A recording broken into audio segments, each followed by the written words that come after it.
Hello बच्चों, कैसे हैं आप सब। एक बार फिर से आपका स्वागत है आपका अपना YouTube channel sky maths mind में। अगर आपने लास्ट वीडियो देखा है तो आपने देखा होगा कि उसमें जो पॉलिनोमियल का लास्ट चैप्टर है 2.4, उसमें हमने 1 से लेकर 10 तक का सॉल्व कर दिया था। ठीक है, अभी इसमें और 16 यानी कि 11 to 16 आज मैं सॉल्व करूँगा। हालांकि एनसीईआरटी में बहुत ज़्यादा क्वेश्चन है नहीं। अगर आप रियली में मैथ सीखना चाहते हैं तो इसके साथ साथ आपको आर.एस. अग्रवाल हो या आर.डी. शर्मा हो या कोई और भी बुक्स हो, आपको जरूर और एक्स्ट्रा क्वेश्चन सॉल्व करना चाहिए। मैं जब ये ख़त्म हो जाएगा तो उसके बाद में एक बार रिवीजन लेकर आऊँगा। उसमें मैं आर.एस. अग्रवाल का क्वेश्चन भी शामिल करूँगा, आर.डी. शर्मा का भी क्वेश्चन शामिल करूँगा। एनसीईआरटी का तो मैंने सब सॉल्व कर ही दिया है। ठीक है, तो मैथ सीखने के लिए आपको पहले माइंड फ्रेश होना चाहिए, आपको सीखने का जज्बा होना चाहिए। मैथ्स ही एक ऐसा सब्जेक्ट है जिसमें आप अगर आपने मन लगा दिया तो मैथ्स ज़्यादा इंटरेस्टिंग और कोई सब्जेक्ट नहीं है। मैथ्स ऐसा सब्जेक्ट है जिसमें आप 100 आउट ऑफ 100 आप आसानी से ला सकते हैं, और सब्जेक्ट में भी आप मेहनत करके ला सकते हैं, लेकिन थोड़ा 100 आउट ऑफ 100 लाना थोड़ा मुश्किल होता है। 100% मार्क्स लाना थोड़ा मुश्किल होता है, लेकिन मैथ्स में अगर आप मेहनत करेंगे तो आप उसमें 100 आउट ऑफ 100 ला सकते हैं। और मैथ ऐसा सब्जेक्ट है जिसको आप कंटिन्यू लगातार पढ़ेंगे, इंजॉय लेके पढ़ेंगे, मज़ा लेके पढ़ेंगे तो कभी थकेंगे भी नहीं, दिमाग कभी थकेगा नहीं। बशर्ते उसे आपको शुरू से सीखना होगा, सीरियसली उसे समझना होगा। बिना समझे आप मैथ को नहीं पढ़ सकते हैं। और सब्जेक्ट आपको समझ आया ठीक नहीं तो ऐसे ही रट के लिख लेते हैं, कुछ ना कुछ लिख देते हैं, लेकिन मैथ में कुछ ना कुछ नहीं चलता है। मैथ आपको या तो आता है या नहीं आता है, आता है तो ठीक, नहीं तो जीरो। मैथ ऐसा सब्जेक्ट है तो इसमें थोड़ा मेहनत करना पड़ेगा। आप मेहनत कीजिए। अगर आपने इसके जो पहले का जो था जिसमें मैंने 1 से लेके 10 तक सॉल्व किया हूँ, नहीं देखे हैं तो उसको आप ज़रूर देखिए, क्योंकि उस वीडियो में मैंने सिर्फ एनसीईआरटी का क्वेश्चन ही सॉल्व नहीं किया है, बल्कि उसमें जितने भी एल्जेब्रिक आइडेंटिटीज़ हैं, फॉर्मूले हैं, उन सबको मैंने प्रूव करके दिखाया है कि ये आखिर ये फॉर्मूला बनता कैसे है, ये फॉर्मूला क्यों है ना। क्योंकि जब तक आप समझ नहीं पाएंगे कि ये फॉर्मूला आया कैसे, ये बना कैसे, तब तक फॉर्मूला को फॉर्मूले की तरह यूज तो कर सकते हैं, लेकिन आपको समझ में नहीं आएगा। तो उसको भी जरूर जाके देखिए। अगर आपको अच्छा लगता है तो उसे लाइक करें, शेयर करें, कमेंट करें। इससे क्या होगा, हमें प्रोत्साहन मिलेगा ताकि मैं और मेहनत के साथ मैं आगे के वीडियो में आपको अच्छे से और सिखा सकूं। ठीक है, तो अभी नंबर 11 का क्वेश्चन मैंने यहाँ पे लिखा हूँ। Factorise 27x³ + y³ + z³ - 9xyz। ये कौन सा फॉर्मूला पे होगा, ये कौन सा फॉर्मूला पे होगा, याद है आपको? मैं यहाँ लिखता हूँ। एक क्वेश्चन था, एक जो लास्ट का जो एडिटिव था, क्या था, x³ + y³ + z³ - 3xyz equal to होता है x + y + z into x² + y² + z² - xy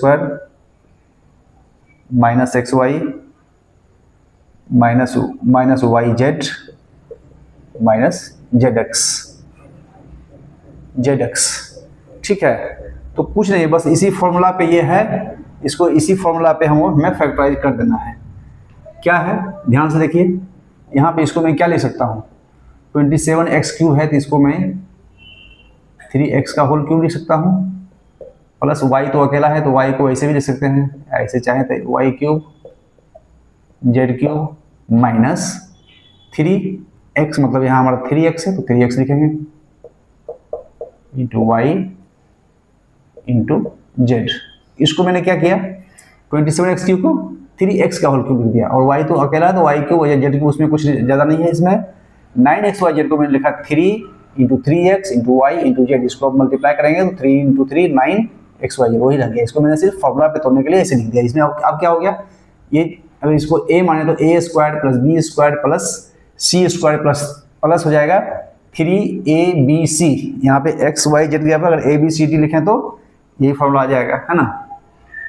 तो इसका फैक्टराइजेशन ऐसे होगा, है ना, एक्स वाई जेड, यानी कि एक्स यहाँ हमारे पास है 3x plus y plus z into x square है, एक्स स्क्वायर के जगह पे हमें क्या है 3x है, तो 3x का स्क्वायर क्या हो जाएगा, एक बार मैं इसको लिख देता हूँ ना, नेक्स्ट स्टेप में हम इसको लिखेंगे 3x का whole square plus y square यानी कि y का whole square plus z square यानी कि यहाँ पे जेड ही है तो जेड का होल स्क्वायर, यहाँ 2 जैसा होता है ये z square minus x y मतलब 3x into y minus y z यानी कि y into z minus z x तो माइनस जेड और इंटू एक्स यहाँ पे हो जाएगा क्या 3x। ठीक है, नेक्स्ट स्टेप में क्या हो जाएगा 3x plus y plus z into 3 into 3 9x square हो जाएगा ये plus y square plus z square minus 3xy हो जाएगा यहाँ पे माइनस ये तो वाई जेड ही रहेगा और ये माइनस फिर हो जाएगा 3 जेड एक्स। बस यही होगा फैक्टराइजेशन, कुछ नहीं, इसे फॉर्मूला बिठा देना है ना। हालांकि इसमें एक ही क्वेश्चन दिया है लेकिन इसका प्रैक्टिस मैं आगे करूंगा, मैं इसका और क्वेश्चन दूंगा मैं, ठीक ना, आर सवाल से या आर शर्मा से जो भी होगा मैं उसे दूंगा, है ना। तो ये ठीक है, ये खत्म हो गया, देख लीजिए एक बार इसको मैं डालता हूँ। ये फॉर्मूला अगर आपको याद नहीं है तो आप जब भी बनाते हैं तो आप नोटबुक में एक साइड में या ऊपर में लिख लीजिए और जहाँ जहाँ ज़रूरत है वहाँ पर इसका यूज कीजिए। रटने की जरूरत नहीं है, मैं हमेशा बोलता हूँ फॉर्मूला को कभी भी रटने की जरूरत नहीं है। आप क्वेश्चन को सॉल्व कीजिए, इसको लिख के रखिए, आप 2-4 बार बनाएंगे ऑटोमेटिक आपको याद हो जाएगा, रटना नहीं है कुछ भी, है ना। ठीक,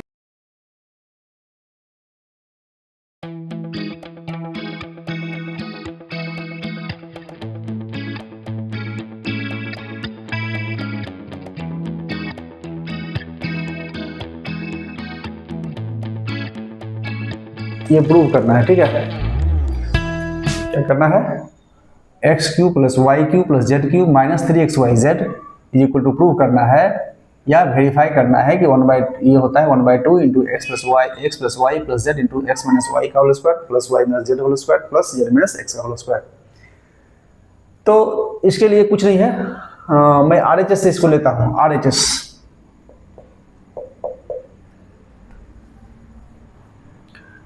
में क्या है 1/2 x plus y plus z into है x माइनस वाई का whole square plus y minus z का whole square plus z minus x का होल स्क्वायर। देखिए 1/2 इसको अभी यही छोड़ते हैं, x plus y plus z, मैं रेड से ही प्रूव कर रहा हूँ, ठीक ना, मैं ब्लैक पेन यूज करता हूँ।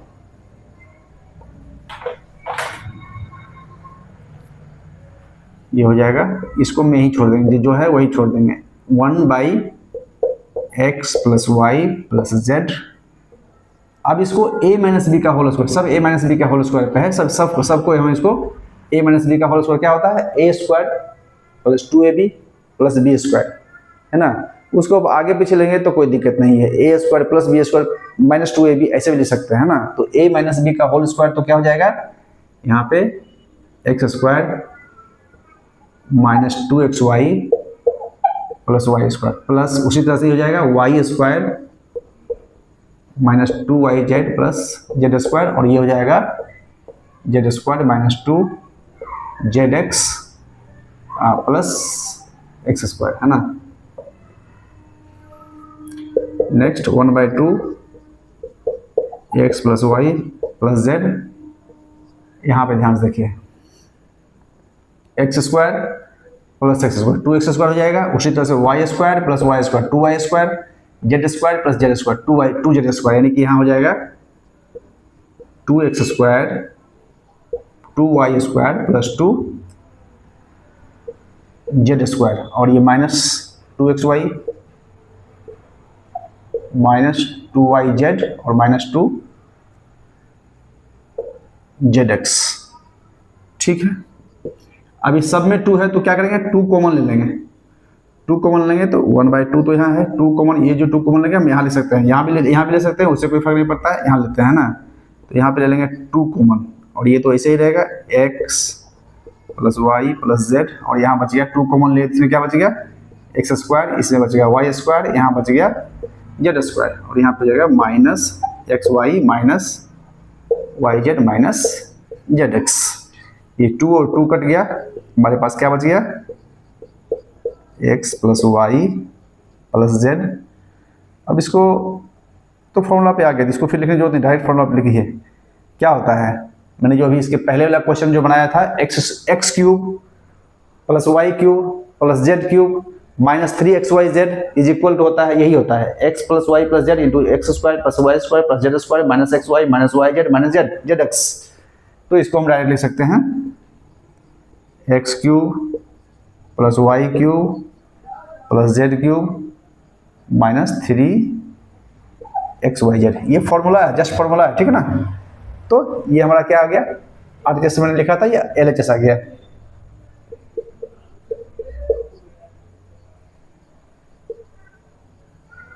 प्रूव्ड या वेरीफाइड, उसमें लिखा है वेरीफाइड, वेरीफाइड लिख सकते हैं। ये हमें प्रूव करना है, शो दैट मतलब प्रूव करना है। कैसे करेंगे, आसान है। देखिए मैंने पहले बताया था, फिर से एक बार बता देता हूँ। यहाँ पे डायरेक्ट ये फॉर्मूला हम लिख सकते हैं, जैसे हमें डायरेक्ट पता है कि x cube plus y cube plus z cube minus 3xyz is equal to होता है x plus y plus z. मैंने जो पहले फॉर्मूला लिखा था वही है, x square plus y square plus z square minus x y minus y z minus z x, है ना। अब अगर x plus y zero zero अगर यहाँ पुटअप करेंगे, यहाँ पे अगर जीरो पुटअप करेंगे तो क्या जाएगा, जीरो, ये तो जीरो हो गया, into x square plus y square plus z square minus x y minus y z minus z x. तो क्या हो जाएगा, ये पूरा का पूरा जीरो हो जाएगा, क्योंकि जीरो से किसी टर्म को मल्टीप्लाई करेंगे तो जीरो हो जाएगा। तो ये क्या हो गया, जीरो,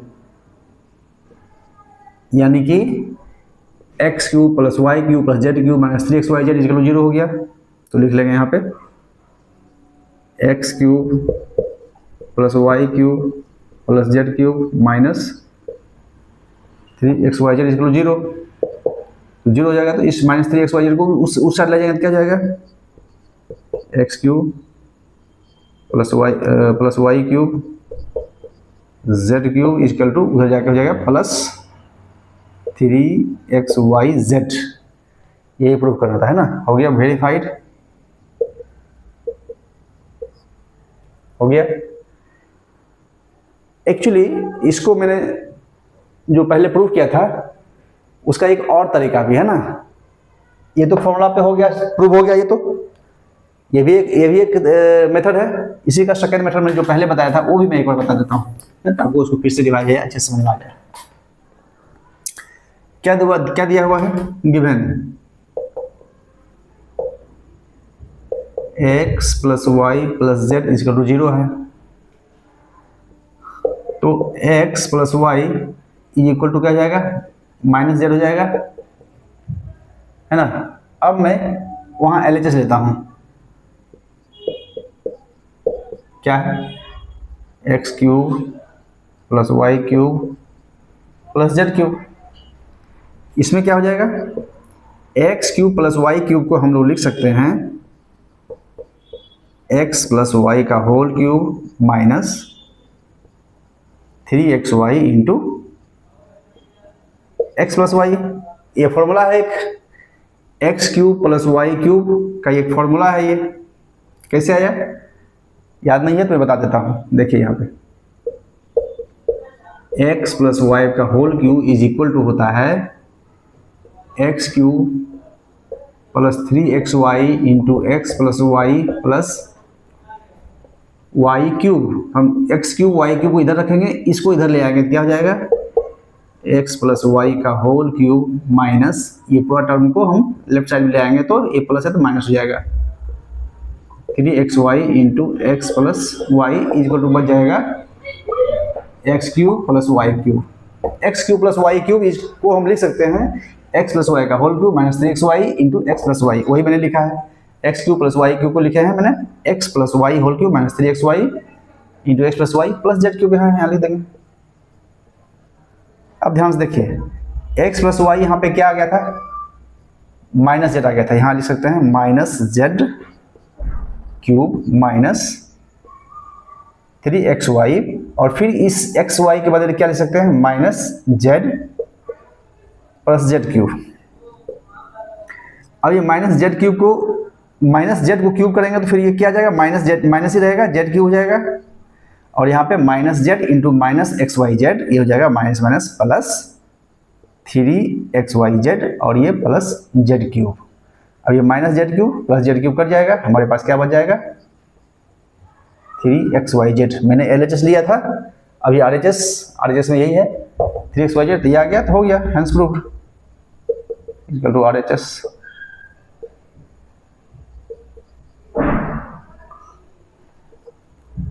ठीक है, तो ये दोनों तरीके हैं, दोनों में से कोई भी तरीका आप अपना सकते हैं इसमें। ठीक है, एक बार आप देख लीजिए, उसके बाद आप खुद से ट्राई कीजिए, अगर कहीं प्रॉब्लम होता है तो फिर से वीडियो में लाइए कहाँ पे गलत हुआ है। हालांकि गलत होने जैसा ऐसा कुछ में है नहीं, बहुत इजी है, बहुत ही आसान है, एक बार आप समझ जाएंगे तो इसको आसानी से आप बना पाएंगे। ठीक है, मिटा देता हूँ इसको।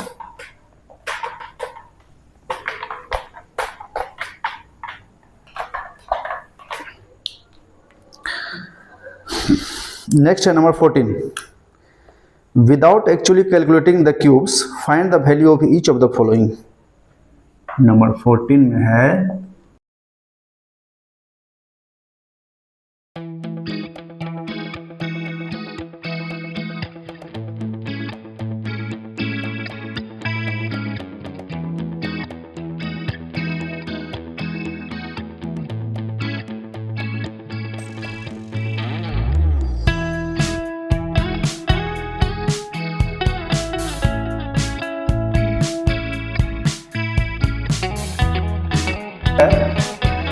तो यहाँ हमारे पास कौन सा फॉर्मूला काम आएगा, वही आएगा। तो देखने से लग रहा है a cube plus b cube plus c cube, उसके बाद माइनस 3xy जेड, लेकिन यहाँ पे ध्यान से देखिए कि इन तीनों को अगर मैं सम करूंगा, ऐड करेंगे तो जीरो आ जाएगा। जीरो अगर आ जाएगा तो क्या हो जाएगा, x plus y plus z अगर जीरो है तो x square plus y square plus z square is equal to जाएगा 3xy जेड। बस उसी फॉर्मूला बन जाएगा। देखिए सॉल्यूशन देखिए, नंबर 1 में है, क्या कहेंगे, let x is equal to है -12, y इज इक्वल टू है 7 और z इज इक्वल टू है -5 प्लस 5 हो, -5 में प्लस ही 5 प्लस 5 ही होगा, प्लस 5 है, -5 नहीं है, ठीक है ना, गलत लिखा गया। तो ये है 5। अब यहाँ मैं क्या करूँगा, x plus y plus z अगर करें तो क्या हो जाएगा, -12 प्लस 7 प्लस 5 इक्वल टू 0। अगर x plus y plus z अगर 0 होता है तो अभी जस्ट इसके पहले वाला क्वेश्चन में हमने प्रूव किया था, क्या प्रूव किया था कि if x plus y plus z equal 0 then x cube plus y cube plus z cube equal to जाएगा 3xy जेड। 3xy जेड मतलब यहाँ पे अब x plus y x y z का वैल्यू यहाँ पे दे देंगे तो क्या हो जाएगा, यानी कि -12 का क्यूब प्लस 7 का क्यूब प्लस 5 का क्यूब इक्वल हो जाएगा 3 into -12 into 7 into 5 equal to, कैसे मल्टीप्लाई करेंगे इसको, पहले 12 5 से मल्टीप्लाई करेंगे, 12 5 60 -60, तो एक माइनस है, आंसर तो माइनस में ही आएगा, है ना। तो -60 पहले मैंने -12 और 5 को मल्टीप्लाई किया ना, -60 और 60 को फिर करेंगे 7 3 21 से, 60 को करेंगे 21 से, क्या हो जाएगा 1 यहाँ पे हो जाएगा 1006, यहाँ पे हो जाएगा 2 से 120 0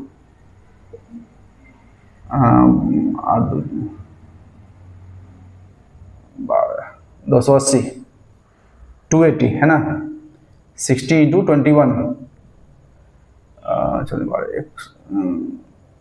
एक ही होगा ना, यहाँ तो एक ही होगा, 6 दूनी 12 120 और 60 180 माइनस 180, ठीक है, यही आंसर हो जाएगा।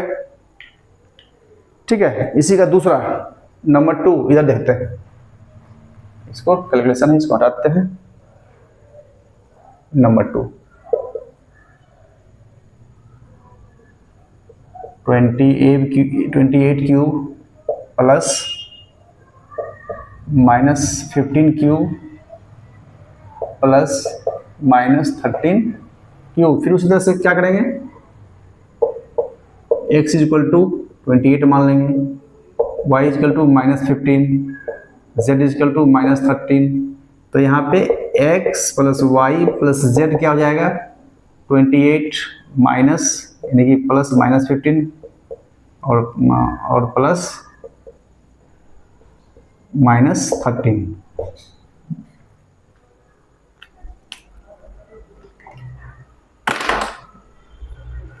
-13 यानी कि ये हो जाएगा -15 -13 -28, तो 28 माइनस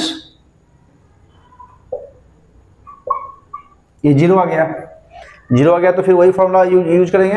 अगर x + y + z है तो क्या हो जाएगा x³ + y³, x³ + y³, therefore x³ + y³ + z³ equal हो जाएगा 3xyz। अब यहाँ वैल्यू पुट अप कर देंगे, x क्या था 28 क्यूब प्लस y यानी कि -15 cube plus -13 cube equal to हो जाएगा 3 इंटू ये क्या हो जाएगा 3 × -3 × 28 इंटू 15 -15 इंटू -13। पहले ये प्लस होगा माइनस होगा ये देख लेते हैं, 2 माइनस है मल्टीप्लाई का प्लस हो जाएगा, बाकी तो प्लस ही है तो प्लस ही आंसर हो जाएगा। आप इसको मल्टीप्लाई कर देंगे कितना से, पहले 28 को 15 से मल्टीप्लाई करेंगे तो क्या जाएगा 280 और 140 0 2 420 है ना, 420 उसके बाद 13 × 3 39, ठीक है, इसको मल्टीप्लाई कर देंगे 9 8 बाकी 1 9 तो 36 37 यहाँ फिर 1 0 और 3 2 6 4 12 0 8 13 के पावर 1 6 16,380 16,380 ये आंसर हो गया। ठीक है, ये मैंने कैलकुलेशन के लिए किया था है ना, इसको मिटा दूँ, ये इसको अलग कर देते हैं, ये मैंने कैलकुलेशन के लिए किया था। तो क्या आ गया 16,380 हो गया, दोनों सॉल्व। तो इस तरह के और भी क्वेश्चन आप खुद से प्रैक्टिस कीजिए, इजीली बन जाएगा। इसमें सिर्फ फॉर्मूला पे देखना है कि x + y + z 0 है या नहीं। अगर 0 है तो नॉर्मल फॉर्मूला है, ये फॉर्मूला जाएगा। अगर 0 है तो क्या हो जाता है x³ + y³ + z³ = 3xz। इसको हम लोग फॉर्मूला की तरह यूज करेंगे, उसको फिर प्रूफ करने की जरूरत नहीं है, प्रूफ मैं ऑलरेडी कर चुका हूँ है ना। तो इसको फॉर्मूला की तरह हम कहीं भी यूज कर सकते हैं, बस देखना है कि x + y + z 0 होना चाहिए, तब ये फॉर्मूला यूज होगा है ना। ठीक है, ये भी खत्म।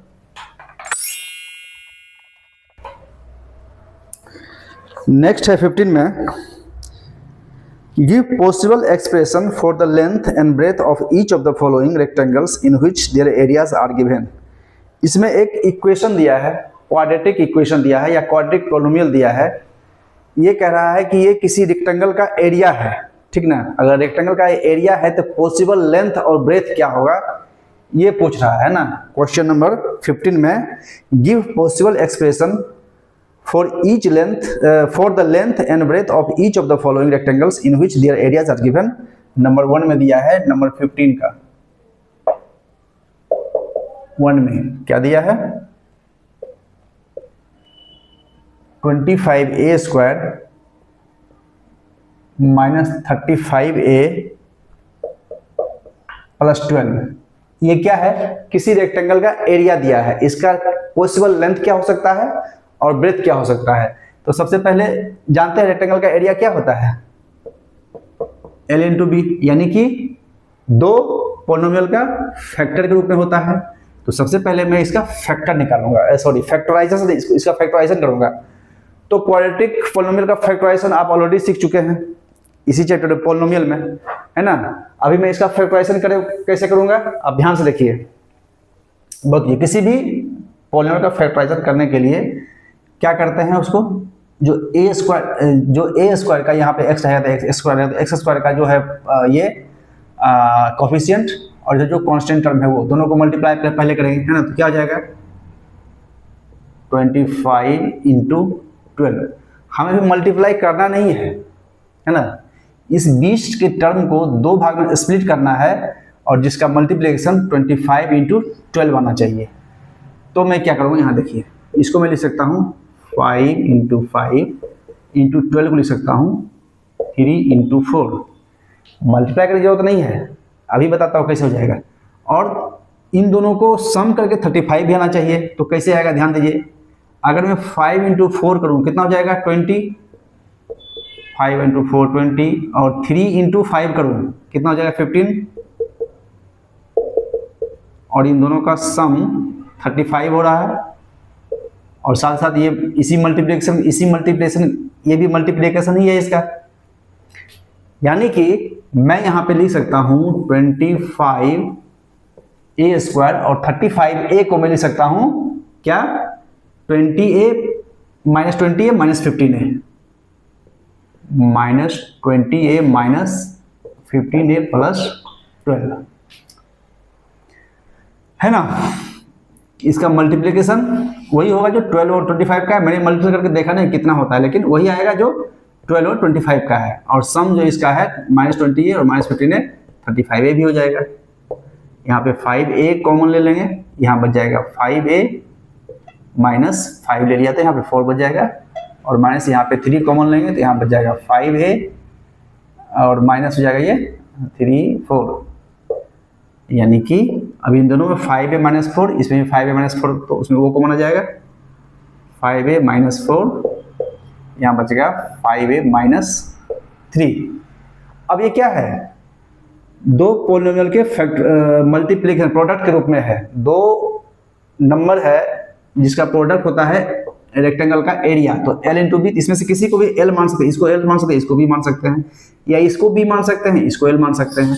तो पॉसिबल लेंथ क्या हो सकता है, वन ऑफ द पॉसिबल, है ना, लिखेंगे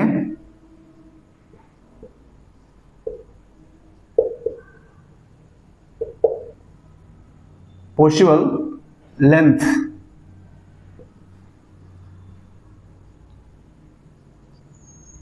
इक्वल हो जाएगा 5a माइनस 4।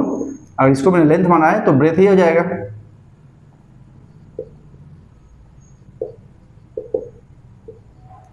फाइव ए माइनस 3।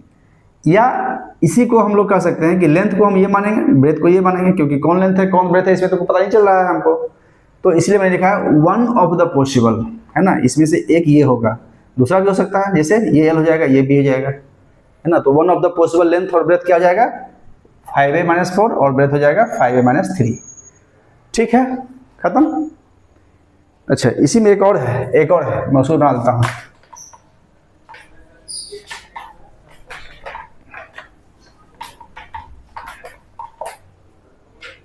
इसका तो बन गया, क्या बन गया था 5a माइनस 4 था ना, इंटू 5a माइनस 3 था, है ना।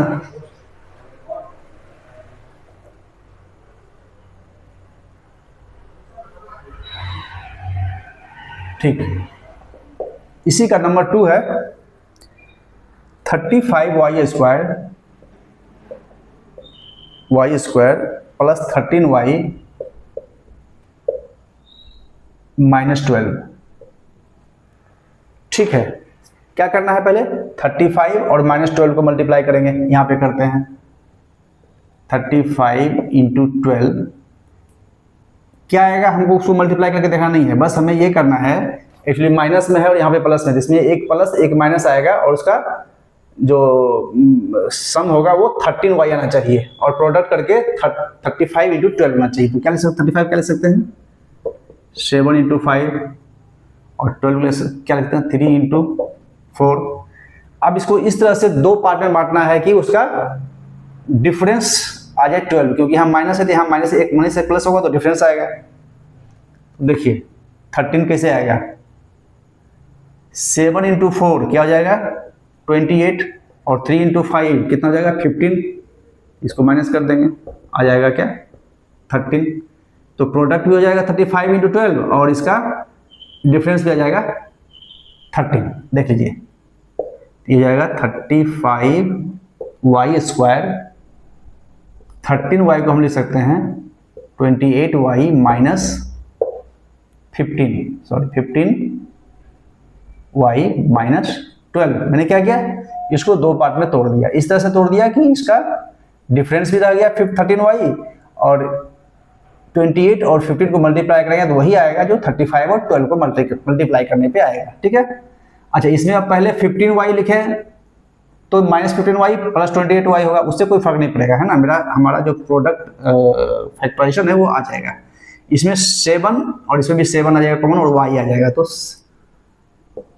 7y कॉमन आ गया, इसमें बच गया 5y प्लस 4 माइनस इसमें 3 कॉमन आ जाएगा तो 5y और प्लस इसमें 3 कॉमन लिया तो 4। अब 5y प्लस 4 इसमें भी है, 5y प्लस 4 इसमें भी है, तो क्या हो जाएगा 5y प्लस 4 कॉमन, इसमें बच गया 7y माइनस 3। फिर वही है पहले वाली स्थिति है, क्या हो सकता है इसमें, इसको लेंथ मानेंगे तो इसको ब्रेथ मानेंगे, या इसको ब्रेथ मानेंगे तो ये लेंथ हो जाएगा, क्योंकि ये दोनों प्रोडक्ट में आ गया है और प्रोडक्ट L/B एक रेक्टेंगल होता है, तो रेक्टेंगल का एरिया ये है, उसका पॉसिबल लेंथ ये हो सकता है और ब्रेथ ये हो सकता है। तो फिर देते हैं वही वन ऑफ द पॉसिबल, है ना, क्योंकि ये कोई नहीं यही है, ये ब्रेथ भी हो सकता है, ये लेंथ भी हो सकता है, तो one of the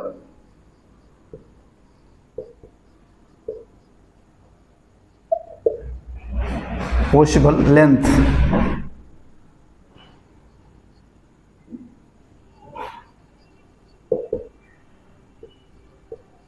y plus 4 breadth is equal हो जाएगा 7y माइनस 3। ठीक है, ये हो जाएगा। तो 15 का 1 और 2 दोनों सॉल्व हो गया, ठीक है ना। समझ आ रहा है, बहुत इंटरेस्टिंग है, अगर आपने इसको समझ लिया तो मैथ्स से जैसा मजेदार चीज कुछ हो ही नहीं सकता है। मैथ ऐसा सब्जेक्ट है जिसको आप कंटिन्यू बनाते रहेंगे, चाहे वो 8 घंटा हो 10 घंटा हो, बनाते रहेंगे, कभी आपका मन नहीं भरेगा। अगर आपको समझ लिया है तो बहुत मजा आता है बनाने में इसको। ठीक है, अब मैं नेक्स्ट देखता हूं।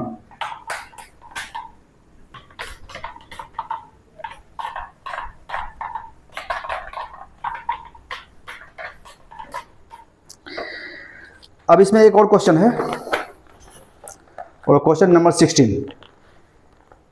इसमें क्या किया है, वही उसमें था एरिया, इसमें दिया हुआ है उसका volume. What are the possible expression of the for the dimension of the cuboid whose volume are given. एक क्यूबॉइड है, उसका वॉल्यूम दिया गया है 16 का। नंबर 1 में है 3x² माइनस 12x और नंबर 2 में है 12ky² plus 8ky minus 20k। ठीक है, इसको सॉल्व करते हैं। पहले नंबर 1 में लेते हैं, क्या है 3x³ माइनस 12x, 3x³ कि 3x²,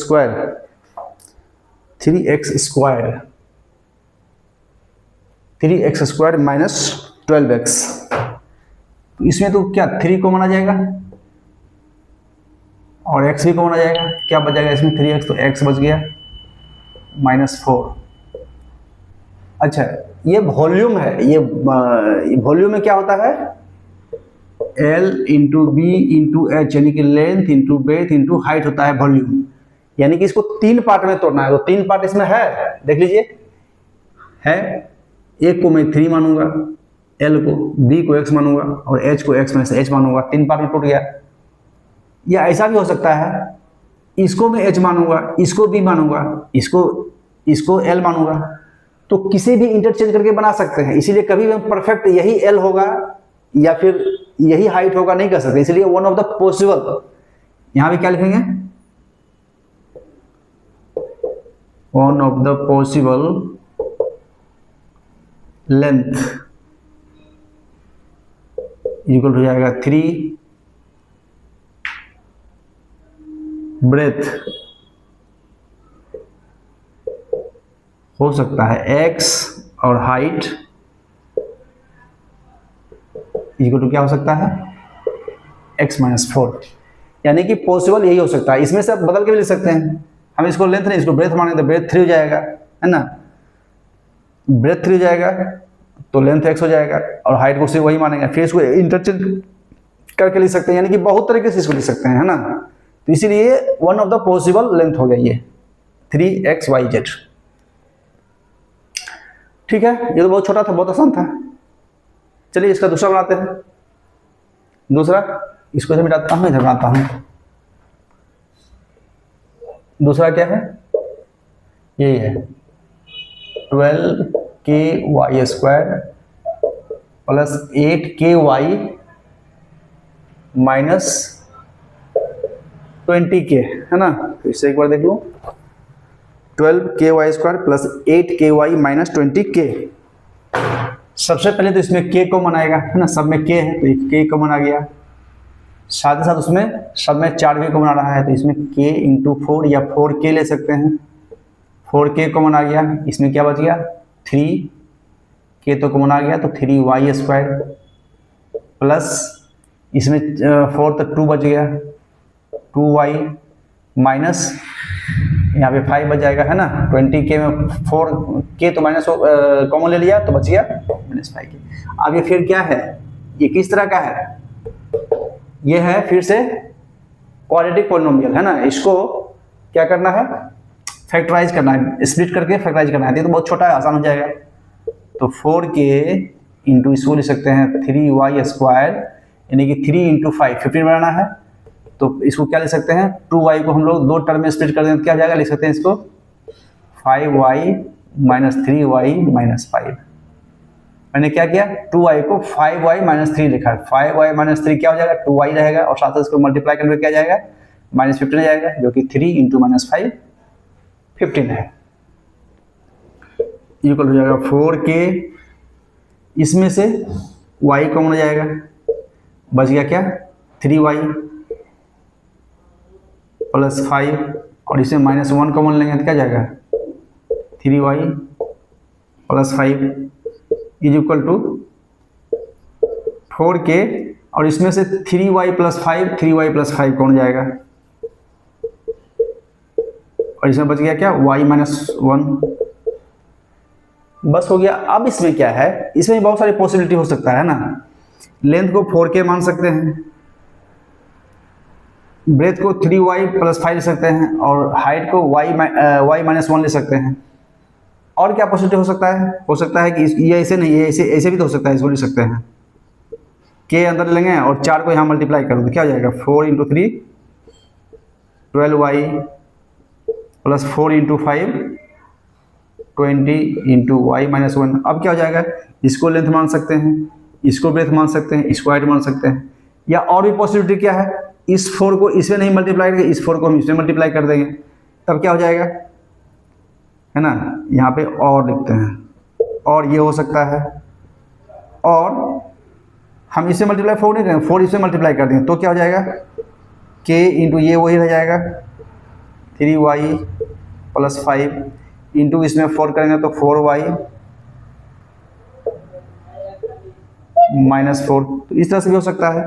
तो इसमें लेंथ हाइट तीनों में से किसी को भी मान सकते हैं। तो इसके बहुत सारे पॉसिबिलिटीज हैं, लेकिन हमें एक पॉसिबिलिटी लिखना है, क्या हो सकता है, तो वही पहला वाला लिख देंगे जो हमें पहले मेरे पास क्या है, ये आया था।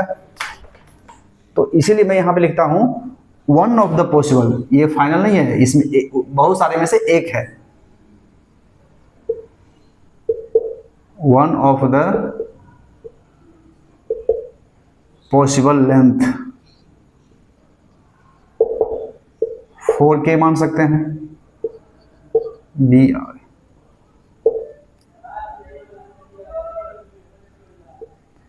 ब्रेथ क्या हो जाएगा, मैं तो एक लाइन मिटा दिया पहले, नहीं, यहाँ पे 4k, यहाँ पे हो जाएगा 3y प्लस 5 और यहाँ पे जाएगा y माइनस 1, है ना, इसको। तो 4k और दूसरा ब्रेथ हो सकता है 3y प्लस 5 और साथ ही साथ हाइट क्या आ जाएगा y माइनस 1।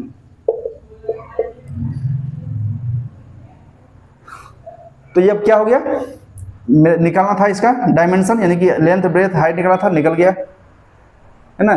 लेकिन ये फिक्स नहीं है, ये लेंथ हम इसके बदले इसको भी मान सकते हैं, है ना। तो इंटरचेंज हो सकता है, क्योंकि कौन लेंथ होगा, कौन ब्रेथ होगा, कौन हाइट होगा, ये हमें यहाँ से पता नहीं चल सकता है, ठीक ना। तो one of the possible length ये हो गया। तो इस तरह से ये जो चैप्टर है एनसीईआरटी का 2.4 ये आज ख़त्म हो गया। और साथ ही साथ एनसीईआरटी का मैंने 2.1, 2.2, 2.3 और 2.4 मैंने सब एक एक करके कंप्लीट सॉल्व कर दिया हूँ। अब इसको ध्यान से देखिए, समझिए, प्रैक्टिस कीजिए। और जो नेक्स्ट वीडियो में लेके आऊँगा वो इसी का मैं रिवीजन करूँगा।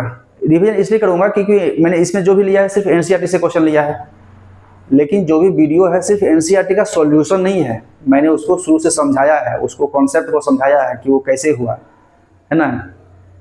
तो वीडियो में सिर्फ ये सॉल्यूशन आप ये मत देखिए कि सिर्फ इसमें सॉल्यूशन है, तो सॉल्यूशन आपको कहीं भी मिल जाएगा। सिर्फ सॉल्यूशन नहीं है, बल्कि उस सॉल्यूशन कैसे हुआ, उसको सॉल्यूशन करने के क्या तरीके हैं, उसमें कौन सा कॉन्सेप्ट यूज हुआ है, सारा कुछ मैंने इसमें डाल के सब कुछ एक एक करके सॉल्व किया है। तो इसको आप लोग प्रैक्टिस कीजिए, ध्यान से देखिए। नेक्स्ट वीडियो में मैं कुछ और क्वेश्चन इसी चैप्टर से, यानी पॉलिनोमियल का कुछ और क्वेश्चन लेके आऊँगा और इसको एक तरह से पूरे का समराइज करके मैं एक रिवीजन करूँगा, है ना। ठीक है, तो फिर मिलते हैं नेक्स्ट वीडियो में। थैंक यू बच्चों, बाय।